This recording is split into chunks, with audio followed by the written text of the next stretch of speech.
लोकसभा चुनाव के पहले चरण की वोटिंग के साथ एक बार फिर ईवीएम को लेकर चर्चा शुरू हो गई है। विपक्षी दल ईवीएम पर लगातार सवाल उठाते रहे हैं और कई बार मामला सुप्रीम कोर्ट तक भी पहुंचा है। हालांकि विपक्षी दल आज तक ईवीएम को लेकर कोई ठोस सबूत नहीं दे पाए हैं। इस बार लोकसभा चुनाव में 55 लाख से भी अधिक ईवीएम का इस्तेमाल किया जा रहा है। क्या ईवीएम में छेड़छाड़ की जा सकती है? हर बार जब भी चुनाव आते हैं तो ईवीएम की सुरक्षा को लेकर सवाल खड़े होने शुरू हो जाते हैं। सभी के मन में यह सवाल आता है कि आखिर ईवीएम को पोलिंग बूथ से स्ट्रांग रूम तक पहुंचाने की क्या प्रक्रिया है और स्ट्रांग रूम में किस तरह ईवीएम की सुरक्षा होती है। आइए जानते हैं वोटिंग के बाद से लेकर मतगणना तक के दिन तक आपके मतों की सुरक्षा कैसी की जाती है, इनकी सुरक्षा की पुष्टि कैसे होती है, राज्य पुलिस की इसमें क्या भूमिका होती है, इलेक्शन कमीशन कैसे तय करता है इनकी सुरक्षा। नमस्कार, मैं दीपक विश्वकर्मा, स्वागत है आपका सियासत नगरी में। स्ट्रांग रूम का मतलब है वो कमरा जहां पोलिंग बूथ से लाई गई ईवीएम रखी जाती है। दरअसल वोटिंग प्रक्रिया पूरी होते ही तुरंत ईवीएम को पोलिंग बूथ से स्ट्रांग रूम तक नहीं भेजते हैं। ईवीएम को स्ट्रांग रूम भेजने से पहले प्रिसाइडिंग ऑफिसर ईवीएम में वोटों के रिकॉर्ड का टेस्ट करता है। इसके बाद सभी उम्मीदवारों के पोलिंग एजेंट को एक सत्यापित कॉपी दी जाती है। इसके बाद ईवीएम को सील करते हैं। फिर पोलिंग एजेंट्स के साइन करने के बाद प्रत्याशी या उनके प्रतिनिधि मतदान केंद्र से स्ट्रांग रूम तक ईवीएम के साथ ही जाते हैं। एक बार जब स्ट्रांग रूम में सारी ईवीएम आ जाती है तो उसे सील कर दिया जाता है। एक बार ईवीएम मशीन यहाँ रखने के बाद कोई परिंदा भी पर नहीं मार सकता। यही वजह है कि इसे स्ट्रांग रूम कहा जाता है। एक बार अगर स्ट्रांग रूम सील हो गया है तो उसे काउंटिंग के दिन सुबह ही खोला जाता है। खास बात यह है कि किसी भी कमरे को स्ट्रांग रूम नहीं बनाया जा सकता। इसके भी अपने कुछ मानक होते हैं। चुनाव आयोग के मुताबिक जिस कमरे को स्ट्रांग रूम बनाया जाता है वहां सिर्फ एक दरवाजा होना चाहिए। यहां पहुंचने का कोई भी दूसरा रास्ता नहीं होना चाहिए। कमरे में डबल लॉक सिस्टम होता है। यहां ईवीएम और वीवीपैट मशीन रखने के बाद स्ट्रांग रूम लॉक कर दिया जाता है। इसकी एक चाबी इसके इंचार्ज और एक एडीएम या इससे ऊपर के पद वाले अधिकारी के पास रहती है। स्ट्रांग रूम बनाते वक्त यह ध्यान रखा जाता है कि यह इतनी ऊंचाई पर हो कि बारिश या बाढ़ का पानी आसानी से न पहुंच सके, नहीं किसी तरह की आग लगने का खतरा हो। दीवारों में किसी तरह का डैमेज नहीं होना चाहिए।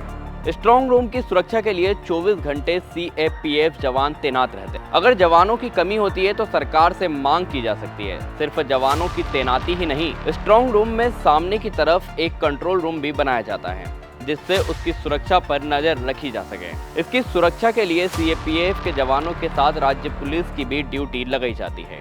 हर स्ट्रांग रूम की सुरक्षा सुनिश्चित करने के लिए एक पुलिस ऑफिसर और एक सरकारी अधिकारी पूरे समय साथ रहते हैं। स्ट्रांग रूम की सुरक्षा चुनाव आयोग 3 स्तर पर करता है। स्ट्रांग रूम के अंदर की सुरक्षा केंद्रीय अर्धसैनिक बल करते हैं। इसके अंदर केंद्रीय बल के जवान भी ईवीएम की सुरक्षा में रहते हैं। सबसे भारी सुरक्षा घेरा राज्य पुलिस बलों का होता है। विशेष परिस्थिति या इमरजेंसी में स्ट्रांग रूम खोलना जरूरी है तो ये तभी खुलेगा जब वहां प्रत्याशी भी मौजूद रहेंगे। बिना उनकी मौजूदगी के इसे नहीं खोला जा सकता। स्ट्रांग रूम की सुरक्षा में बड़ा रोल बिजली का भी होता है क्योंकि मॉनिटरिंग के लिए 24 घंटे कैमरे ऑन रहते हैं, इसलिए लगातार बिजली की सप्लाई अनिवार्य होती है। Chief election officer electricity board के चेयरमैन को लेटर लिखकर स्थानीय इलेक्ट्रिसिटी बोर्ड से यह तय करने के लिए कहता है कि बिजली जाने के हालात ना बने। मौके पर जनरेटर की व्यवस्था भी की जाती है ताकि आपात स्थिति से निपटा जा सके। अगर counting hall EVM strong room के पास होता है तो उस रास्ते की भी निगरानी रखी जाती है। इसके लिए एसपी या डीईओ की जिम्मेदारी पहले से ही निर्धारित रहती है। ये ध्यान रखने वाली बात है कि न तो स्ट्रांग रूम के अंदरूनी हिस्से में कोई जा पाए और न ही वहाँ सुरक्षा की कोई कमी हो। साथ ही ईवीएम ट्रांसफर करते समय भी कोई समस्या न हो। अगर काउंटिंग हॉल दूर है तब स्ट्रांग रूम से लेकर काउंटिंग हॉल तक बैरिकेड के जरिए सुरक्षा की जाती है। सभी जगहों पर हथियारों के साथ सुरक्षा कर्मी तैनात रहते हैं। रास्ते की सुरक्षा इस हिसाब से रखी जाती है कि किसी भी संसद क्षेत्र की ईवीएम उसी की काउंटिंग हॉल तक पहुंचे, किसी अन्य तक नहीं।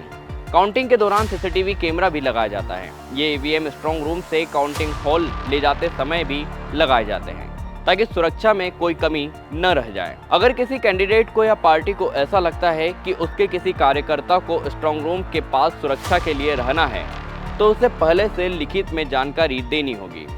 इसमें भी वो स्ट्रांग रूम के अंदरूनी हिस्से में नहीं आ सकता, हाँ बाहरी घेरे में रह सकता है। ऐसे में वो स्ट्रांग रूम के एंट्री पॉइंट को देख सकेगा। यहाँ पर पीने का पानी, टॉयलेट आदि सुविधाएं उन्हें मुहैया करवाई जाएगी। अगर स्ट्रांग रूम के दरवाजे को देखने का कोई सीधा तरीका नहीं है तो उन्हें सीसीटीवी की फीड दिखाई जाएगी। ऐसे केस में कुछ समय के अंतराल से वो स्ट्रांग रूम के दरवाजे का मुआयना करने आ सकते हैं। स्ट्रांग रूम के पास जो कंट्रोल रूम होता है उसे 24 घंटे चलाया जाता है और राजपत्रित अधिकारी और एक पुलिस अधिकारी हर समय ड्यूटी पर तैनात रहते हैं। स्ट्रांग रूम के पास किसी भी मंत्री या किसी अन्य अधिकारी की गाड़ी नहीं जा सकती। जी हाँ, सुरक्षित कैंपस के बाहर तक ही गाड़ियां जा सकती हैं। किसी की गाड़ी कहां तक जा सकेगी, इसे पूरी तरह से निर्धारित किया जाता है और उसके आगे बाहरी और अंदरूनी घेरे में पैदल ही जा सकते हैं। 1977 में ईवीएम का विचार पहली बार सामने आया। 1979 में ईवीएम के पहले प्रोटोटाइप को electronics corporation of India limited और भारत इलेक्ट्रॉनिक्स लिमिटेड ने मिलकर तैयार किया। इसका पहली बार इस्तेमाल 1982 के चुनाव में किया गया। तब एक ईवीएम में सिर्फ 8 प्रत्याशियों के नाम की सुविधा थी। 1989 में ईवीएम को 16 प्रत्याशियों के लिए डिज़ाइन किया गया। देश में 5 स्थानों पर ईवीएम की मैन्युफैक्चरिंग की जाती है। ईवीएम को हरियाणा के पंचकुला, उत्तराखंड में कोटद्वार, उत्तर प्रदेश के गाजियाबाद, तेलंगाना के हैदराबाद और कर्नाटक के बेंगलुरु में तैयार किया जाता है। ईवीएम तैयार करने के लिए हर मैन्युफैक्चरिंग यूनिट में 4 स्तरीय सुरक्षा होती है। इसमें पहले चरण में आईडी कार्ड के जरिए कर्मचारियों को मेन गेट से एंट्री दी जाती है। दूसरे चरण में सिक्योरिटी गार्ड द्वारा चेकिंग की जाती है। तीसरे चरण में बायोमेट्रिक जांच की जाती है। वहीं अंतिम चरण में डिफेंडर गेट के लिए मैन्युफैक्चरिंग रूम में एंट्री मिलती है। चुनाव से पहले EVM district electoral officer DEO की निगरानी में वहां के गोदाम में रखी जाती है। इस गोदाम की सुरक्षा में हमेशा फोर्स तैनात रहती है। इसके अलावा सीसीटीवी से भी नजर रखी जाती है। चुनाव से पहले चुनाव आयोग के प्रमुख के आदेश के बिना ईवीएम बाहर नहीं लाई जा सकती। ईवीएम को जितनी कड़ी सुरक्षा में तैयार किया जाता है, उतनी ही पुख्ता सुरक्षा के बीच उसे मैन्युफैक्चरिंग यूनिट से वेयरहाउस तक पहुंचाया जाता है। सभी ट्रकों को राजनीतिक दलों के प्रतिनिधियों की मौजूदगी में सील किया जाता है। इसके रूट पर नजर रखने के लिए वाहन में जीपीएस ट्रैकर भी लगाया जाता है। ईवीएम को ट्रक में लोड और अनलोड करने का जिला चुनाव अधिकारी की देखरेख में वीडियो बनाया जाता है। इसके बाद जब ईवीएम वेयरहाउस में पहुंचती है तो वहां पहले से ही राष्ट्रीय और स्थानीय राजनीतिक दलों के प्रतिनिधि मौजूद रहते हैं। इनकी मौजूदगी में ईवीएम को सुरक्षित रखा जाता है। हर महीने या कभी कभी 3 महीने में इन ईवीएम की जाँच की जाती है। वेयरहाउस में 24 घंटे सीसीटीवी से नजर रखी जाती है।